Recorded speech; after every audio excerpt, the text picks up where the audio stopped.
Okay, we have, good morning, everyone. Solved the technical difficulties, and I've got 17 minutes after 9, so we're a bit late starting, and I wanted to certainly hold, hold off starting the meeting because we do have some announcements to make, and in my mind, most of them are very important. So, first of all, I'll ask if there are any declarations of pecuniary interest, and if so, the general nature thereof, by the members of the board. Seeing none, thank you very much. Ceremonial activities. We have received a check for the amount of $205.88 from the police auctions, and that will, Jacob, go into our bank account, so you can take care of that, please. Oops, sorry. And in the new year, we'll get Owen to give us an update on where we are with that. Certainly, Owen is away this week, and Jacob is replacing him, so we thank Jacob for being here this morning. Member Chop, the mayor of Norfolk County, is not here this morning, will not be here this morning. She's away on personal business of some sort. We have two new folks that are joining us today, a new member of the board, and that is Councillor Kim Huffman. Kim, is there anything you want to say at all? Thank you, Chair Trevally. I just want to say I'm very glad to be at the table, and I'm looking forward to bringing the perspective of our constituents forward, and looking forward to working with everybody. Thanks.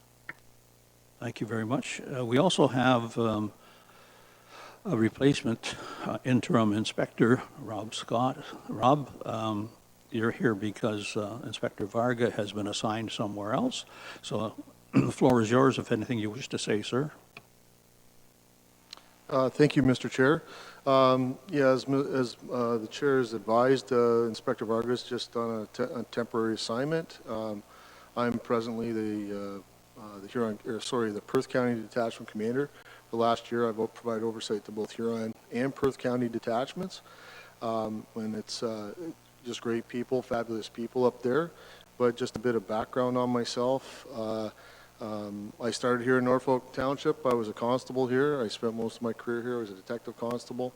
I left for a little bit. I came back as a staff sergeant, worked with Inspector Horvat and Staff Sergeant Tout for several years. And I was promoted, and I went to Perth County in about 2016. And it's like maybe I can't keep a job, or Norfolk County keeps pulling me back. But when the opportunity presented itself, there is much movement going on, and a lot of demands everywhere for everyone. And it made sense to me, and it's just a pleasure to be back in Norfolk County. I'd be remiss if I said I miss working with the team that I helped form and establish in Perth and Huron counties, but it's a new challenge. I've worked with John for many years, and Christina a few times. We've met, and I think a great team here. So I'll do my best as I'm here, and I do have some knowledge of the area, and certainly, I've always enjoyed working in Norfolk County. So thank you for having me. Thank you very much, and welcome to you.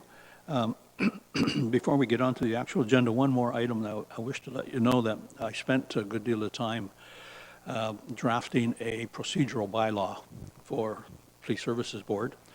As you know, we are a separate and distinct organization from Council. And so what we have been doing in the past is somewhat following Norfolk County's procedural bylaw and Robert's rules. So I spent some time drafting that, and I won't bother you with it until after the new year. I'll send it out to you by email, and it'll be somewhat familiar to you, Member Huffman. But there are some differences, that's for sure. So, because we are distinct and separate under the Police Services Act. So, in your 2021 inbox, boom, you'll get this document. And, as I say, a lot of it is up front is pretty standard, but then I've introduced a few other things, especially around deputations and those kinds of things. Whereas Council is pretty restrictive, we have tended to be pretty free and lax in terms of letting people have their say and get their message out to us. So look for that in the new year, please. So that then takes us down to item number 5 on the agenda, and that is the approval and the correction of the Police Services Board minutes. And there were 3 sets of minutes that were provided in the package to you. The first one was from October the 28th. The second was from November the 4th, and then November the 9th. And one of those was a special meeting that we had dealing with the bylaw issues. On the issue of bylaw, I think you were all copied, maybe perhaps not Inspector Scott, but everyone else should have been copied on communications between myself and the county solicitor. She hasn't had the time yet to draft the memorandum or the agreement as to the two bylaws they wish to have the Norfolk Police Service, OPP, enforce for them. So my response to her was, well, if you're not too concerned, neither are we at this point, because certainly the contract's pretty clear. We don't enforce bylaws. So in the new year, hopefully we will see that. I've also been informed that in the new year, the bylaw will shift, and you can confirm if this is not true, Kim, that bylaw will shift to report under the clerk and no longer under the solicitor. So I've been talking with the clerk on that matter, and I'll have something else to say later on in the meeting. So if there are no errors, corrections, or amendments, we'll accept those 3 minutes as adopted. Member Santos. I don't need a motion, just I thought you were going to say something.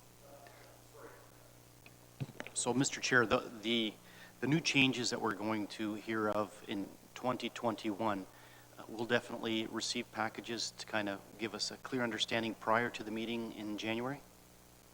Oh, absolutely. I insist on it, if you know how I operate. Thank you. Seeing none, then we'll accept those 3 minutes as adopted. Jacob, make the record show that, please. Business arising from any of those minutes, please.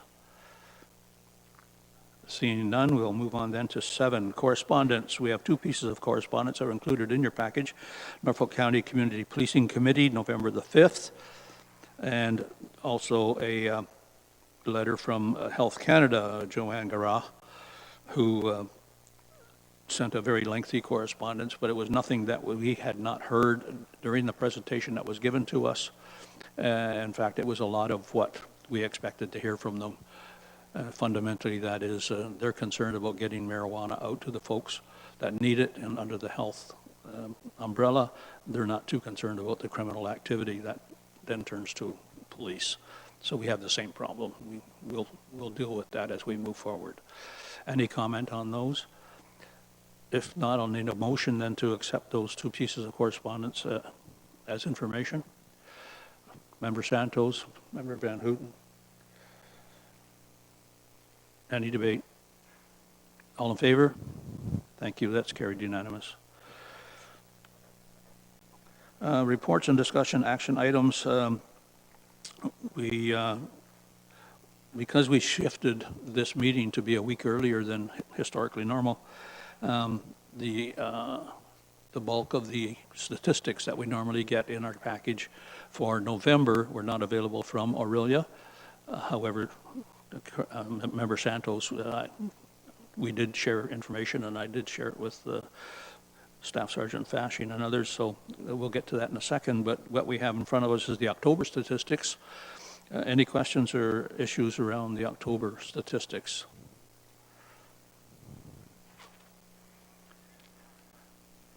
Anything you want to say about them, John?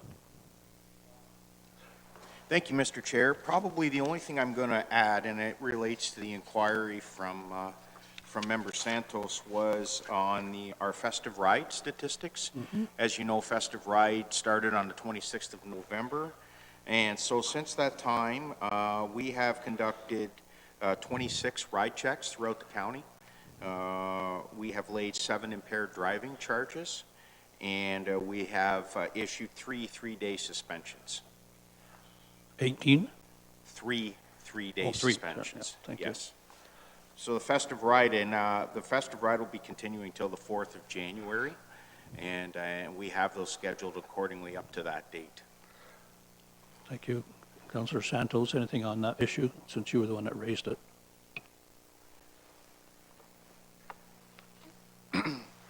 Mr. Chair, the reason I raised it is I understand the festive ride provincially, and when I was looking at the numbers provincially from November the 27th to December the 12th, the number came in at 438 province-wide, so that number just threw me.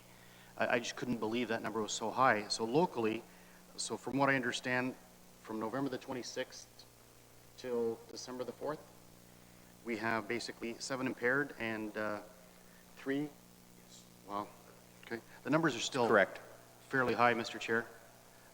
So the question I have, if I may, to our interim inspector, Scott, basically is the ride program will end, I believe, at the beginning of January, as we heard. So the numbers being so high, the question I have is how many hours are spent per charge or per impaired driver that an officer takes? Are we looking at about 2 to 3 hours? Through you, Mr. Chair, there is considerable amount of work now when it comes to that. And you have to also look at the fact that if it's an impaired by drug, that also involves officers, the drug recognition expert going to the hospital, the amount of paperwork. Are there other additional charges? Quite frequently, there are other additional charges that it's just not a straight impaired in a release. There may be drugs, there may be alcohol in the vehicle, there could be driver infraction suspensions, there could be criminal breaches involved. So to really narrow down how long one impaired takes when you look at the totality of them all is often very difficult because it's kind of on a case-by-case basis. I would say that, and I'll defer to my operations manager, for a standard impaired, you're probably looking at a few hours. However, if that, if that person then has to be lodged, there's that piece. So it does take officers off the road. It's kind of like, you can run ride programs, you get 2 impaireds, there goes your 4, 5, 6 officers at that ride check. So you've accomplished what you wanted to do is take that enforcement action and have the impaired drivers off the road, but you still are probably going to miss impaired drivers driving through where you once were. So it's very tough to land on a number because of all those other things. And like I said, when you start adding the impaired by drug piece, then that quite often you may have to wait for a drug recognition expert come from another area. That's still under development here. I'm not quite up to speed on how many drug recognition officers we have here in North, so four here. So that's something that's growing, and it's extensive, very complex training that they do. So I don't know if that answers your question, but thank you. It does, Mr. Chair. And the last question I have is, are there any issues with COVID with regards to the saliva and or the breathing, like masks for officers? Well, our officers, we've gone through a pretty intense, a pretty robust training, and just like everyone else in the community. So our officers are maintaining the distance when it's deemed appropriate. They'll wear, the PPE. Again, it's a public education piece. It's kind of a give and take. We're working with our communities, members of the public, so that, we're, making sure they're comfortable.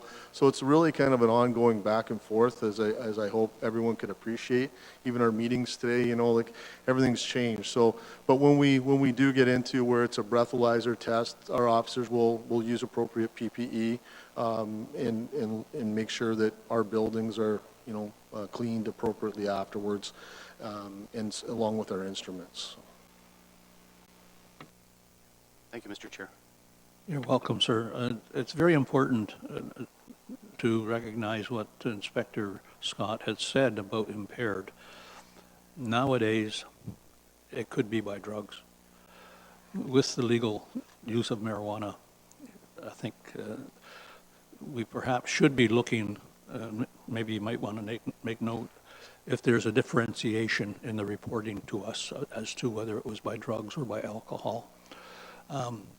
From a tracking perspective, it might be interesting, not only for us, but for your own intelligence folks. John? Yeah, Mr. Chair, that's possible. We can easily break that down and get that information.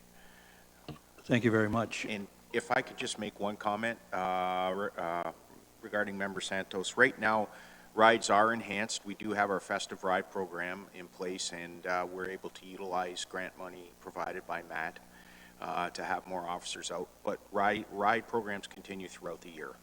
So past January 4th, we'll continue to have our ride programs out and about in the county with our regular members while they're doing their patrol. It's also important, there was a most recent announcement from the Ontario Provincial Police.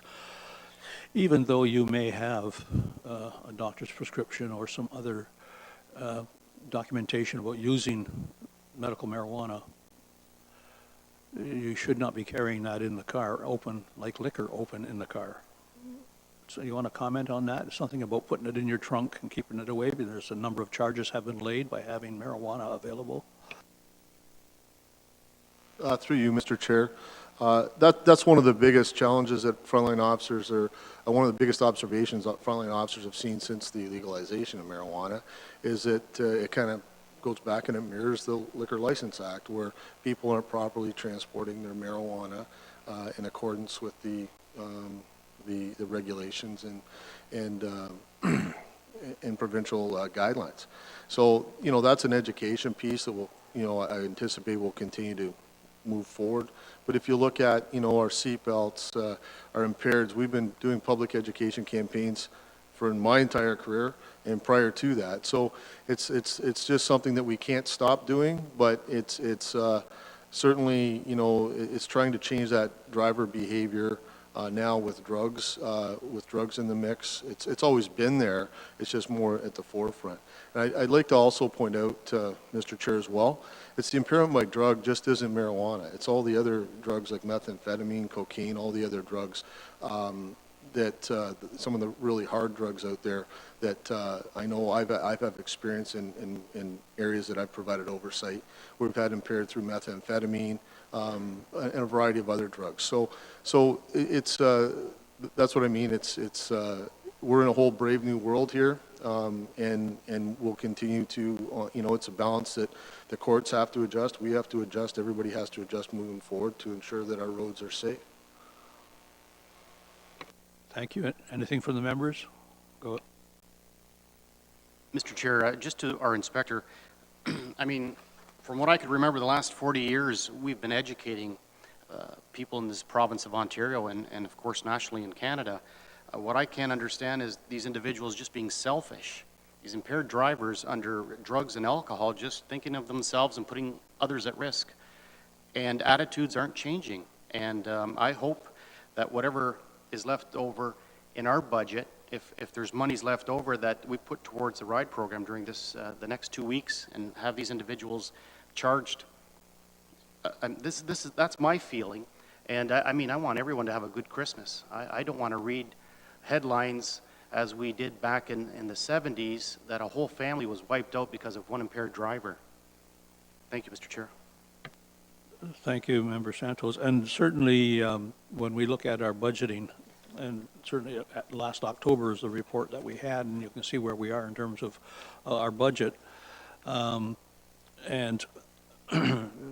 for the information of Member Huffman, when you see in the report dedicated overtime, and then when we look at the budget, there are two columns, and one is our budget and the other is overtime. There are not two separate budgets. The overtime is just rolled up into the main budget, just so that no one's confused about that. And certainly, as a board, we cannot tell the OPP or our police force what to do or how to do it. But what we can do is, in unity, express some expectations. And we've already done that in our strategic plan that has gone forward. And we do want to see a focus on the big four: impaired, distracted, seat belts, speeding. And if there's anything else we want to add to be a local big five or big six, we can express our expectation, but we cannot tell them what to do or how to do it. Certainly over the period of time that I've been sitting around this table, even as previously as mayor, we had an excellent working relationship through the inspector to the staff sergeants and a lot of the folks as well that are on the front lines. And a lot of what we have been doing in the last year and a half with false alarm bylaw and the other things that we've put forward is to move more time to the front line. And that should always be our expectation and our hope, that we can weed out, be more efficient, more effective at the front line. So if that's a desire of the board at some time to say, well, let's increase the ride program, we just have to figure out how to fund it, and because we know that it comes from overtime, all right? Those are officers that are not on regular duty, and they're staffing that that activity on the road somewhere. I'm a little discouraged, I'll tell you, when I read Western Region OPP's tweets, particularly when I see a lot of the younger folks speeding beyond all comprehension. And the most recent one down in regional or County Road 23, almost double the speed limit. It's just beyond my comprehension. But then again, like ride, if someone is put into detention, then the vehicle has to be dealt with. So there's more time spent having somebody come and either get the vehicle or it's towed, So there are a lot of administrative issues that fall out of a stop of that nature. Go ahead, Member Huffman. Thank you, Chair Trevally. Through you to Inspector. Have there been any cases with the RIDE program that there have been minors in the vehicle involved? I can't speak for this county. I think it would be remiss to say that there probably hasn't.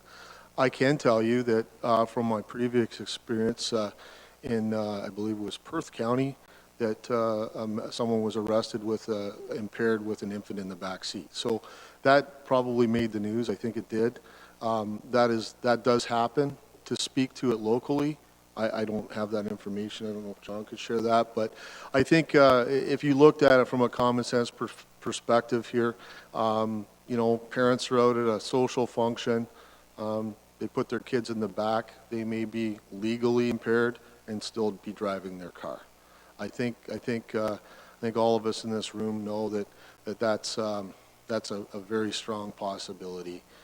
Even though the person may not have that intent, maybe not feel that they are over the limit, but I'd be remiss to say that it is going on. I think I'd be naive, and we're naive to think otherwise. Staff? Yeah, I concur with the inspector's assessment. I can speak basically to the 7 I've mentioned here today and advise that there were no minors involved in those incidents, just as I gloss over the summaries on them. But I have no doubt it's occurred and may occur in the future. Anything further on the October 2020 statistics? As soon as the 2020 November statistics are available, they will be sent out through Owen, and then he will distribute those to us. If we have any questions that fall out of that distribution, please, by email, pose your question, copy everyone else on the board, and we'll get an answer for you. All right, sir? Mr. Chair, if I could make a comment. I understand one of the challenges we've faced with these Police Services Board reports has been the lag in information regarding our statistics related to the Big Four, speeding, seat belts, or any provincial offense notices that we lay. I just want to update the board that Norfolk County will be a pilot detachment for e-ticketing. We've began the preliminary training for it, and we'll have more intensive training in January. What e-ticketing does is make it far more efficient for the officers on the road to issue a ticket, but it also automatically generates a report in our niche system where we glean the bulk of our statistics. So now each time a ticket is issued through e-ticketing, an occurrence will be created, so we'll be able to immediately track our efforts now rather than having the lag that we currently have through the ICON system and through general headquarters. So again, the intensive training for that will begin likely mid-January, and hopefully by end of February we're operational with it. And so in the coming months we should see a big improvement in what we receive in terms of the timeliness and accuracy of our traffic-related statistics. Thank you very much. Very informative. And is the LiDAR unit in now? The new one? We have not received it yet. Thank you very much. And just in addition to that, Mr. Chair, one of the things that the e-ticketing will also provide is officers with a readiness to see upon querying that individual that had they been stopped previously in the county, previously in the elsewhere in the province, and then that would afford that officer more opportunity to say, you were just charged, you were just giving a warning earlier today or yesterday, and now you're in the same area. It gives the officer more information to move forward with the fact that, you know what, you had a warning yesterday, you get a ticket today. So it just gives a more informed approach to enforcement. Officers still do have discretion. I think they need that discretion. There's a lot of moving parts when you stop a motor vehicle and you interact with people. But it certainly allows them a more informed approach. And it also allows us, like John said, because it's going right into our database, we should have the ability to extract that to better identify where we're getting our speeding enforcement going on, so we can focus on that a little better as well. So I think it's a very positive direction, especially for our communities and trying to target those historical problem areas that I know we all have. Thank you. And excuse me, for the benefit of new member Huffman, we also have a device where we read the license plate. That's correct, Mr. Chair. We have an ALPR car which has the ability to read license plates and immediately give the officer feedback of any potential offenses that may be committed. Thank you very much. So that would put 2 LiDAR or radar speed units on the road plus the plate reader. And when anything else that we can do to improve that service, the board will certainly give active consideration to them. So back to the October statistics then, and the November will be sent out as soon as we get it available. A motion to receive that report. A mover, please. Member Santos, seconder. Member Huffman. All in favor? Thank you. That's carried unanimously. That takes us to the second item under reports and discussion. That's the meeting follow-up. The board did pay for Member Santos to attend the 2020 Ontario Association of Police Services Board Labor Seminar. That will be the pink copy that you have. And if you notice on the front page, it says that the contents can be discussed generally in open session. Please do not share the material. So you can speak to this, sir, generally. Thank you. Thank you, Mr. Chair. It was a pleasure on behalf of the Norfolk Police Services Board to attend the 2 Zoom meetings on November the 12th, which was a Thursday, and November the 13th, which is a Friday, for the Ontario Association of Police Services Board Labor Seminar. I'm going to go more in depth with regards to the numbers, but overall, I mean, we're definitely in unprecedented times because of COVID.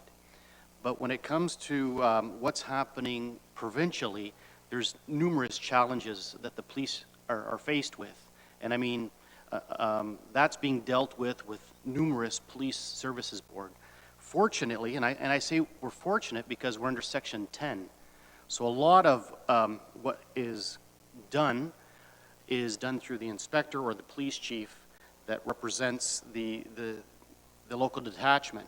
So I can honestly say, in looking and listening to what's happening around the province, locally in Norfolk County, we're in good shape. And we've been led well by our Chief of Police, Inspector Varga, and of course with the interim Police Chief now, Mr. Scott. I will go into other specifics with regards to the labor and the cost of policing in the province and what's happening. And I can honestly say, from what I've seen in the last year and a half being a provincial appointee, is that we're well looked after here in Norfolk County. And we're being led well, and I'm confident enough to say, Mr. Chair, and to the board, and to our Chief of Police, that, you know, we can squabble and question all we want, but we definitely have quality service. Compared to what's happening throughout the province, my goodness, there's definitely issues that are being dealt with, but we are very fortunate. So I just wanted to bring that out, Mr. Chair, and if our Councillor Huffman wishes then to forward that information on to our council, that would be great. But honestly speaking, for those 2 days, I can honestly say that we are well looked after here in Norfolk County. Thank you, Mr. Chair. Thank you very much, Member Santos. And Jacob, please check whether or not we can share this with council. It seems to be pretty specific on the front. Did they say we could share that with council? My understanding is this information for the board it's confidential, but it could be and can be shared with council. And the reason I say that is because if we look at certain pages, for example, the highest police or the highest paid police in the province of Ontario are not the OPP. I believe it's the Barrie Police Force. They're the highest paid municipal force in the province of Ontario.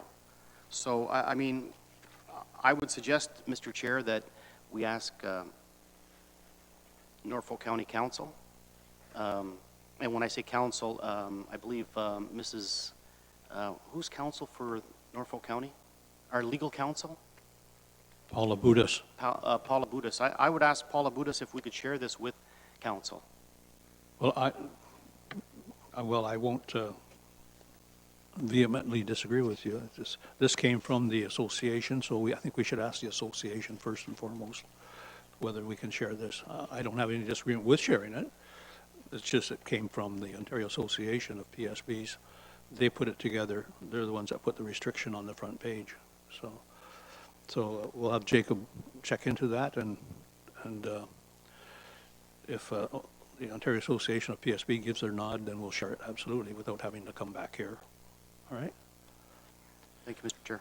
I mean, it is good information, and on the point of pay and salaries, whether it's the OPP or Toronto or Windsor or Hamilton, they bounce around every year. So it shouldn't be just general knowledge out there that, oh, the OPP are always the highest paid. That's not always the truth.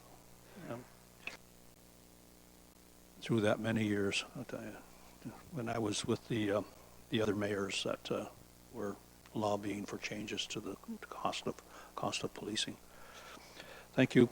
So we have that motion that was passed, and then we have the meeting follow-up.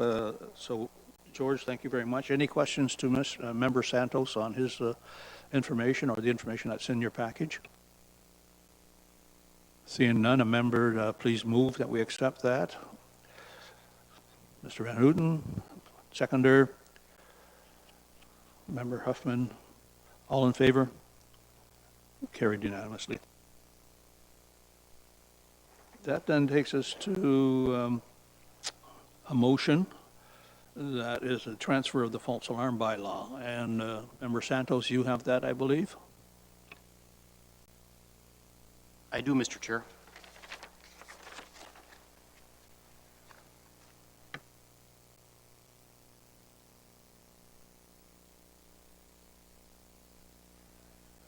If you just bear with me, Mr. Chair.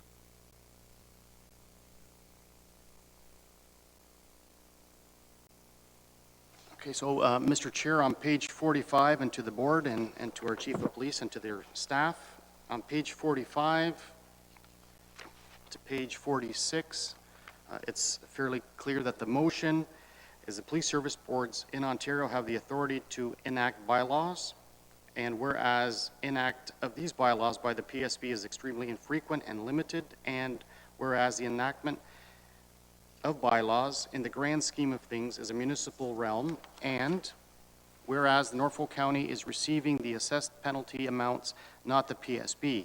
So whereas Norfolk County has an existing bylaw appeals committee that would absorb the limited number of appeals to the false alarm bylaw.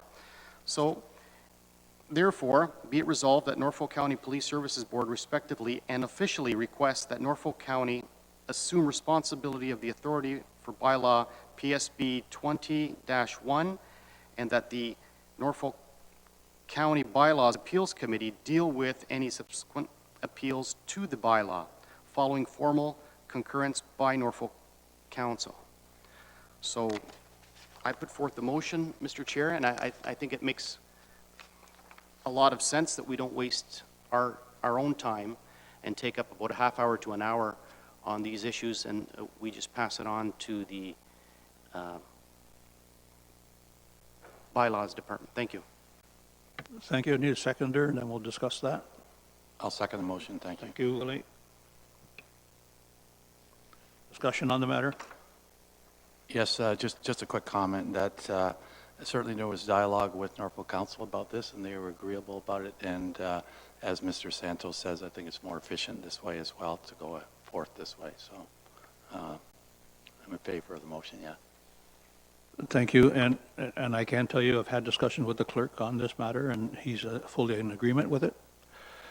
It's just, as stated, the fees that are paid by the folks that have a false alarm go into the county coffers, don't come into our budget at all. And there is an appeals bylaw, or sorry, a bylaw appeals committee that exists, so get it off our table, move it over, and the county can handle it, and the clerk is in agreement with that. Any further discussion on that matter? Go ahead, George. Yeah, so Mr. Chair, basically we don't have to reinvent the wheel. It's there. It's a no-brainer, and I think honestly it saves us time, it saves the OPP time, and we can move on with business. So I think it's well done. Thank you. Thank you very much. Any further discussion? If not, all in favor of the motion? Unanimous. Thank you very much. You recorded that, Jacob? Great. Then that takes us to other business. From around the table, any other business? Member Huffman. Thank you, Chair Trevally. I apologize if I'm not doing this in the right manner, but I just wanted to make sure, is this where if I have concerns from the community that I can bring these forward? Okay, all right, so I'm in the right format.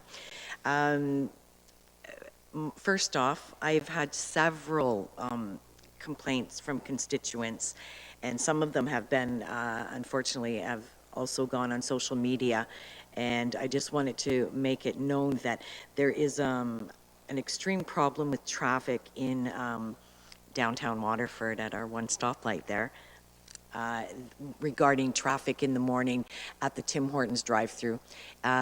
People are lining up on the road, and it's causing a lot of issues. It's usually around that 7:30 to 8:30 mark, and it's becoming quite out of control. And there's a lot of concerns for public safety regarding that. I don't know what can be done, but it's raising the antenna of a lot of people in town. So anyways, that's, we don't usually have traffic jams in Waterford, but apparently that appears to be the one, and it's of great concern to a lot of people. I have also been contacted by several constituents regarding the current state of, and I understand that this is an ongoing concern, but a lot of concerns regarding our downtown and individuals that are suffering from homelessness and addiction issues, and just where things are at and how the police deal with those types of situations. Have there been any initiatives in regards to, of course, now that we're starting with the colder months and things like that, if there's any, any kind of plan in place for the homelessness issue and how police deal with that especially in the downtown core?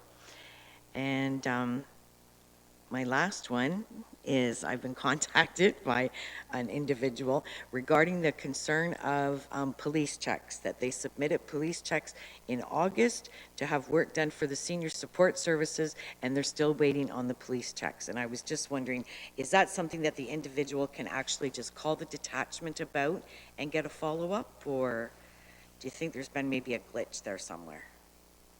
Through you, Mr. Chair, I have certainly my opinion to offer on some of this if necessary, but because those are local, I'll defer to both my staff sergeants to see if these have been brought up before, or John and Chris, if there's anything you can shed light on.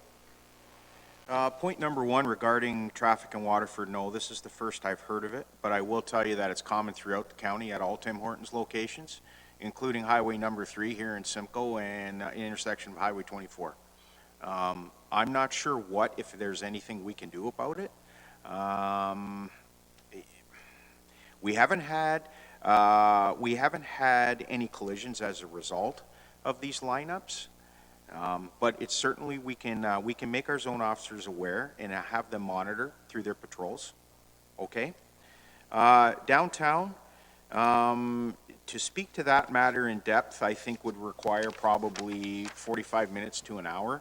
And I believe 2 meetings ago, we had our community mobilization officer, Jason Eberly, present to Police Service Board. And Jason went in depth on the number of programs that we have running in Norfolk County, the number of integrated programs involving public health, CAMHS, and CAMH.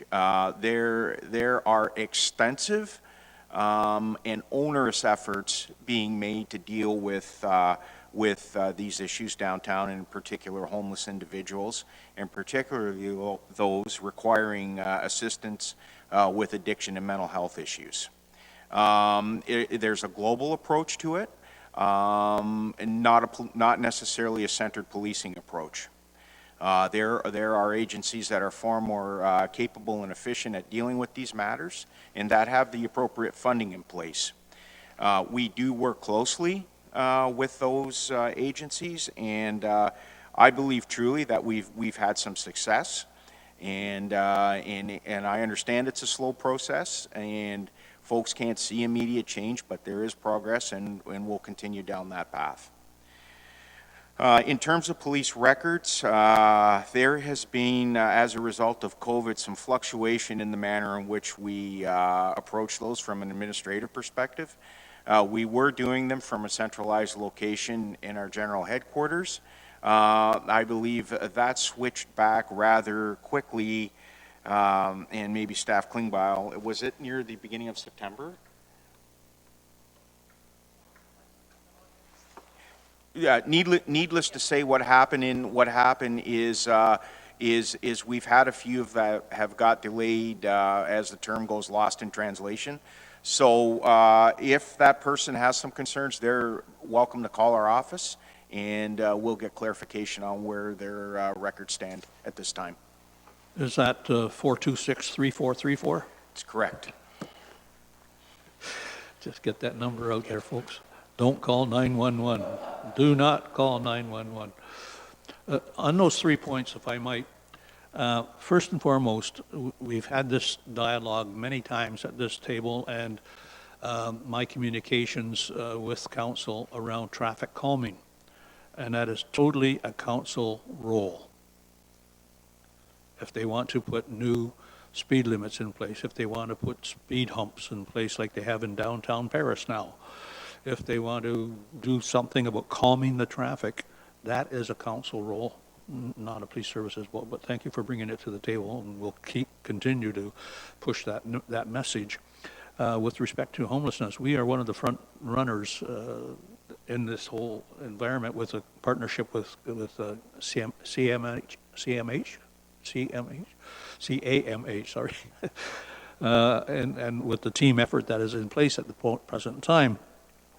However, again, in communication with council from this board, we have encouraged and asked for an expedition of work on the community safety and well-being plan, and it's been pushed to the next year, to January, whenever. I know there's money that was in the budget, and the money stayed in the budget, I understand. So I can only encourage you, as council representative, Kim, to take that message forward, get to work on the community safety and well-being plan, please, because that's a holistic approach to all the issues, whether it's mental health consumption, whether it's addiction, whether it's homelessness, whether it's poverty in a general sense. It's a holistic approach. And I can say to you that with my personal experience, when we had the first strike and lockout at Stelco Lake Erie Works, many years ago now, Bill Alcock, and this is how far back it goes, was the CAO, and we put together a 5-point plan to deal with those issues. And that 5-point plan involved bringing all of the agencies that provide services in the community, both Alderman and Norfolk, together to deal with the safety net. And we found out how many holes there were in the safety net. We found out how much overlap, replication, duplication there was in the safety net. That occurred again at the second strike and lockout, and it was then again convened out in Townsend in the big chamber there. And subsequently, that group morphed into dealing with poverty, because that's the root of a lot of things that we have. And so, again, I just ask you as the new representative, but representative from council, take that message forward to get to work on that plan, please. Yeah, no, sorry, I just want to say that's well understood, and I understand that the wraparound method of dealing with homelessness and addiction is the way to go.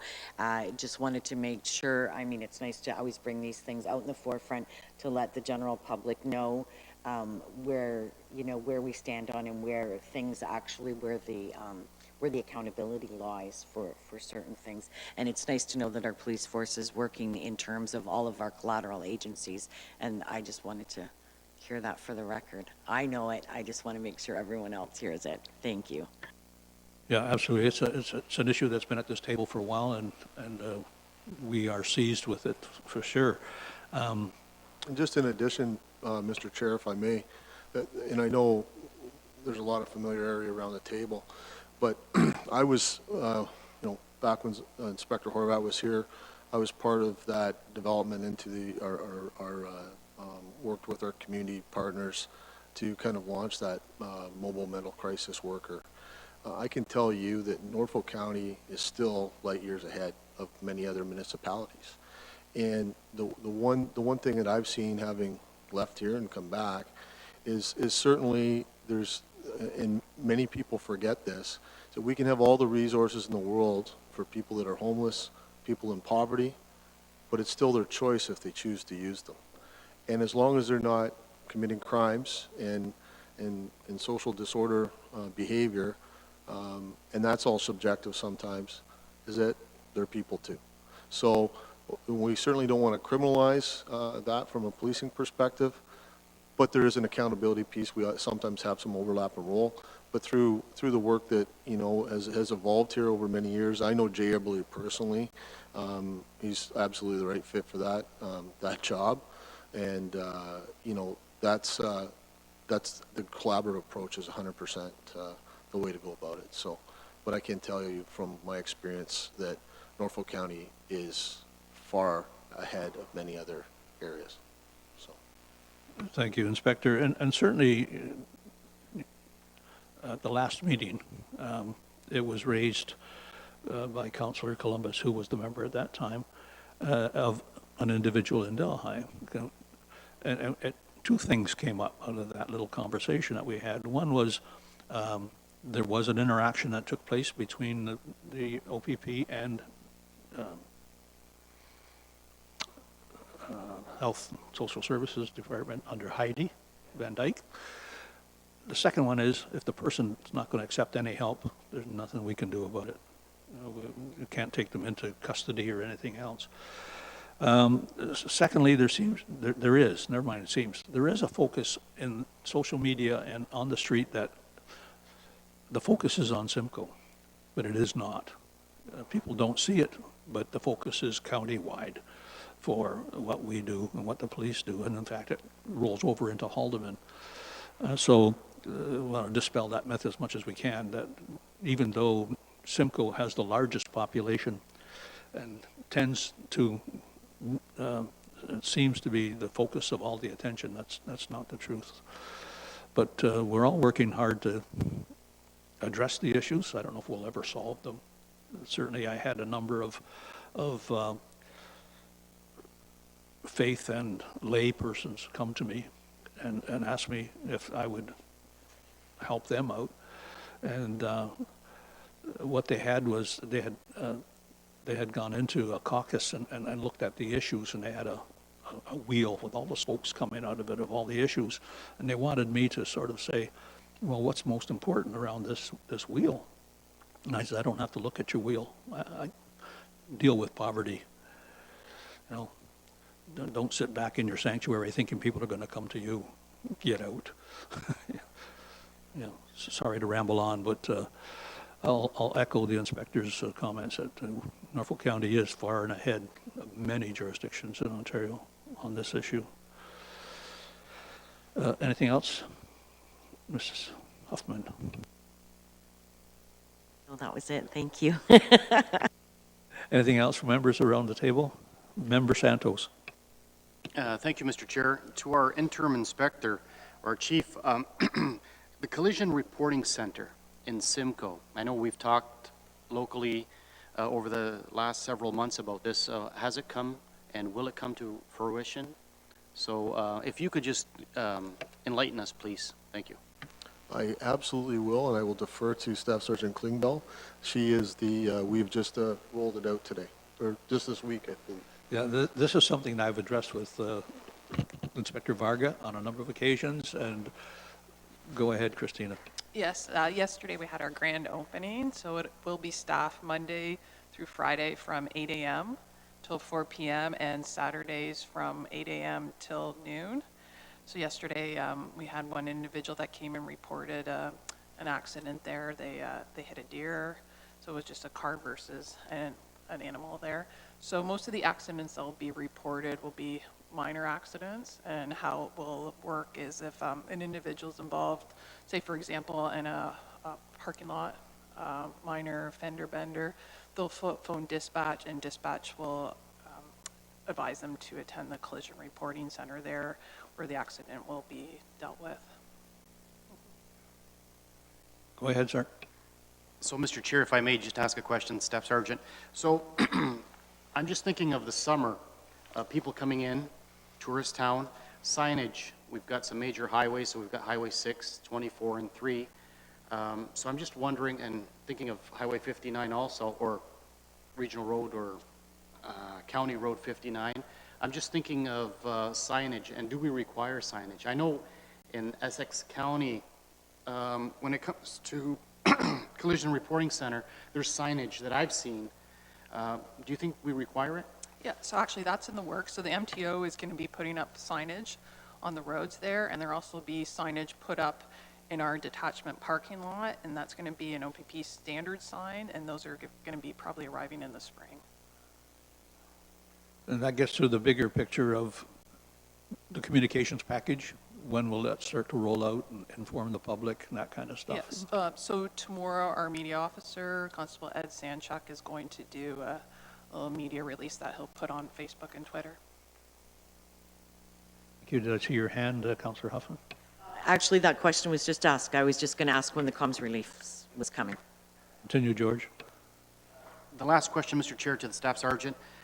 With regards to parking and lighting, all that has been looked after. So I know in the past that I parked out front, and there's usually 7 or 8 parking spots, and I know that's shared with probation and parole.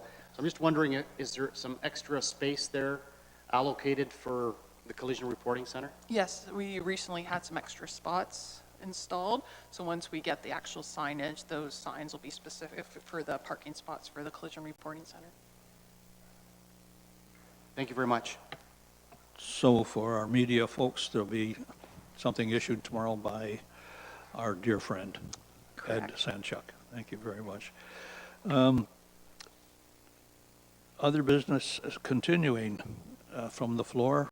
Before I go on with mine, go ahead, Member Santos. Mr. Chair, I just wanted to let our Norfolk OPP know that over the last several months, in speaking to people in the downtown, and this is just not Simcoe, but Delhi and Dover, they've noticed an increase in either foot patrol or cruisers. So I just wanted to say thank you. And I know it's unprecedented times and we're going through COVID, but also there has been a good presence throughout Norfolk. So we're not just speaking of Simcoe, and I want to make it that very clear.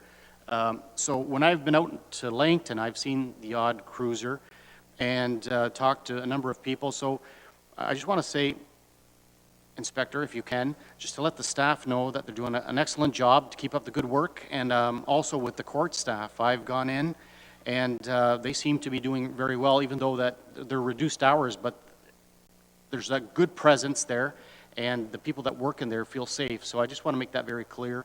If you can pass that on, and wish everyone a Merry Christmas and a Happy New Year from the Police Services Board to the Norfolk OPP. Mr. Chair, thank you. Through you, Mr. Chair, I will, and certainly we all know it's been challenging times, so just getting, it's like anywhere else, having our officers try to get back into that routine of what we do. So that's great to hear. I'll pass it on for sure. Thank you. I've said it many times. Whether it's a white truck with a Norfolk logo on the side or whether it's a black and white, they're not invisible. People see them, they see what they're doing. And it gets fed back one way or the other. Anything else on other business from the table? Okay, I was remiss, and I do need a motion, I'm sorry, to accept the check that was presented earlier. So a mover, please. Mr. Santos, a seconder. Mr. Van Houten, thank you. All in favor? Thank you very much. So, Jacob, we have Member Santos and Member Van Houten for the check. Okay, it was unanimous. Thank you. I've covered off the collision reporting, the community safety plan, a motion for the check. Then we have one further from myself, and that is we received a communication from Zone 4 of the Police Services Boards, and Zone 4 is looking for members to volunteer to be on the board of directors. And as a result of that communication, Mr. Santos has agreed to put his name forward as the second vice chair for Zone 4. I have the nomination form here. George, just a matter of you affirming that you want to do that, and then we'll get you to fill this form out with Jacob at the end of the meeting. Go ahead. Thank you, Mr. Chair. Thank you very much, and I look forward to it. Thank you. You're welcome. Willie, you didn't want to stand for the chair or anything? No? Okay. So we'll get that form filled out, Jacob, at the end of the meeting. Commend George for wanting to do that. That's good. Thank you. And again, anything further from our friends in the OPP? Through you, Mr. Chair, unless John or Christina has anything to offer, I think we're good. I just look forward to the opportunity of working in Norfolk with everyone again, and we'll go from there. Please bring forward any ideas or suggestions, and we'll take them forward. Thank you. And we have a closed session, John, that hopefully you will give us a bit of information on another issue. But before you go. Yeah, thanks, Mr. Chair. Yes, we do. I neglected to mention something earlier when I was speaking about enforcement, and I think it's an important one because it keeps coming up. We ran a focus patrol on St. John's Road from the 15th of October to the 16th of November, and we had several hours dedicated to that, and we did end up laying 47 speeding charges during that time period. So I know that area is continually a bone of contention with the public, and I just wanted to report that we've taken some strong proactive measures there. Sorry I didn't mention that earlier, Mr. Chair. Thank you. No, that's fine. Thank you very much. And certainly, again, for the information of Councillor Huffman, and she will know that we have exchanged emails on speeding in Waterford and many others that send it to us. And the role of the OPP is to take that information, do some statistical analysis, if you wish, either through speed spy or other devices, before they move on to a targeted effort to put staff or officers on the ground at that location. But again, the outcome of all of that is it's up to Norfolk County Council to put speed calming measures in place. And Roads Department to work with the OPP. There is a committee that exists on safety, particularly road safety. And so all of this gets fed into that hopper and gets dealt with. So it's not a fact that Norfolk's over here and the police are over here. In fact, we working very closely together on that issue. If there's nothing, go ahead. Okay. If there's nothing further, then over to the media for any questions.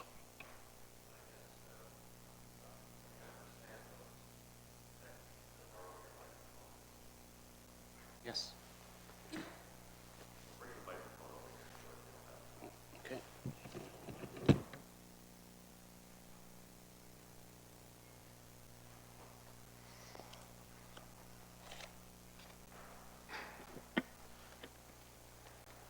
I need the microphone so that people at home can hear what I have to say. I'm just wondering, Inspector, did I hear you say that you started your policing career in Norfolk Township or Norfolk County? There was a Norfolk Township up until like 1999. Well, I'll defer to some, the learned chair, or perhaps staff fashion that grew up here. It's when Norfolk County was Middleton, Walsingham Townships, along with Houghton Township. So was that still Norfolk Township at the time, John? Yep. Yeah, I believe it was, and it was actually Port Rowan Detachment. It was Port Rowan Rowan Detachment, Detachment, and that's right. so, yeah, that was in 1990. I remember they had a house down there on 59. Okay. This would have been when the regional police did the hamlets and urban centers, and the OPP did all the rule. That's All correct. right. Are you able to tell us exactly what Inspector Varga has been seconded to, or is this an operational matter, kind of like on the QT? No, it is an operational matter, and just for his skill set as a critical incident commander, he's been assigned to some other duties, and I'm filling in for him as a detachment commander. All right. Any idea how long this is going to take Inspector Varga before he can come back to us? I've been in the OPP, you do the math, 1990.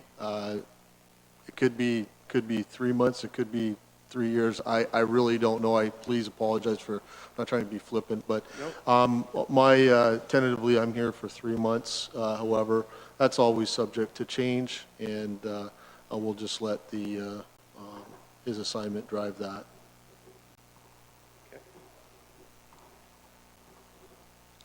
No, something similar, would happen occasionally with Inspector Horvat, so this is not unusual. I was wondering, any officer wants to take this question. What is the legal manner for transporting your legal cannabis in a vehicle? I have no idea. What passes for illegal too as well?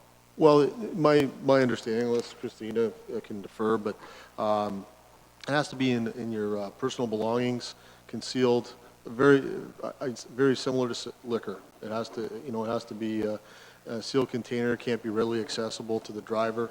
The best practice is put it in your, and we're talking legal marijuana, not hard illegal drugs, which you can't have anyway. But certainly those that you're allowed to legally possess should be secured in a personal bag in the trunk, away from the driver, not readily accessible. Can't go wrong, put it in the trunk. Okay. And I would ask Staff Sergeant Fashing, just so I'm clear here, this focus patrol on St. John's Road, was that St. John's Road east or west? And what was the duration of this focus patrol again, please? That would have been St. John's Road East, and it ran for a month, from the 15th of October to the 16th of November. November, very good. And is there a website I can go to where I can learn more about e-tickets? I'm looking for more information on this e-ticketing format. I'm not entirely sure how that works, but I'm wondering if the OPP has an online resource of some kind I can go to learn more about that. We'll make some inquiries at this present moment. I don't know off the top of my head, but we can make some inquiries and get back to you. I believe there is. It's just been rolled out, so I'm just not sure if there is at this time. Okay, what I'm going to do is I'm going to send a message to Constable Sanchuk, saying that I'm looking for information and that maybe he should touch base with the brass. So, That'd be fine. okay, good, thanks.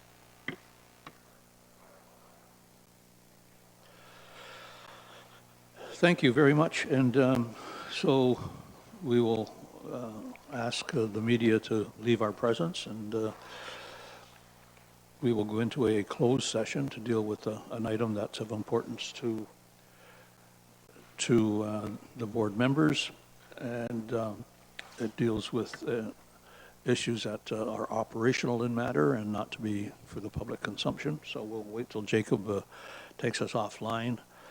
Thank you, Monty. Same to you, sir, and all the best in 2021.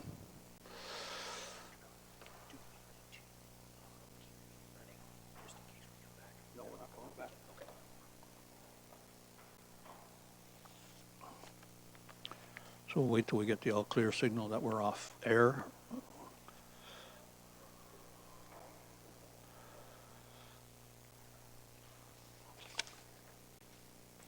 Hope your meeting was informative. Good.